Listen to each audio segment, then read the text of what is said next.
আমেরিকার মিলিয়ন ডলারের প্রযুক্তিতে যখন মেড ইন চায়না স্টিকারের ধাক্কা লাগে, তখন জিওপলিটিক্সের আসল স্যাটায়ার বোঝা যায়।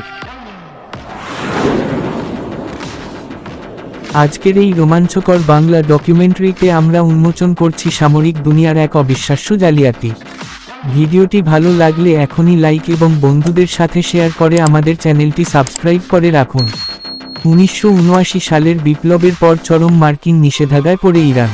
তাদের অহংকার, আমেরিকার দেওয়া F-5 এবং অত্যাধুনিক F-14 টমক্যাট বিমানগুলোর পার্টস পাওয়া চিরতরে বন্ধ হয়ে যায়।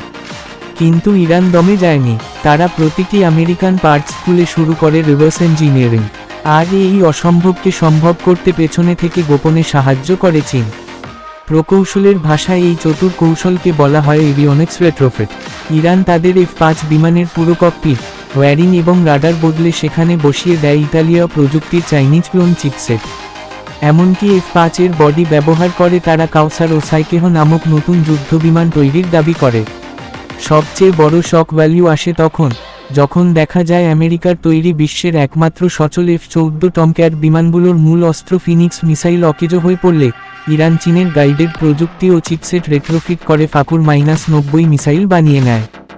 এই জালিয়াতি শুধু ইরানের টিকে থাকার লড়াই ছিল না, গ্লোবাল সাপ্লাই চেইনের ফাঁক বলে খোদ আমেরিকা ও তাইওয়ানের F-5 বিমানেও ভেন্ডররা বেশি লাভের আশায় সস্তা চাইনিজ চিপ ঢুকিয়ে দিয়েছিল।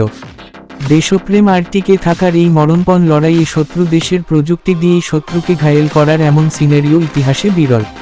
কিন্তু প্রশ্ন হল, আমেরিকার তৈরি এই যুদ্ধবিমানের ভেতরে যদি আরেকটি যুদ্ধ শুরু হয়ে যায়, তবে আকাশের আসল নিয়ন্ত্রণ কার হাতে থাকবে?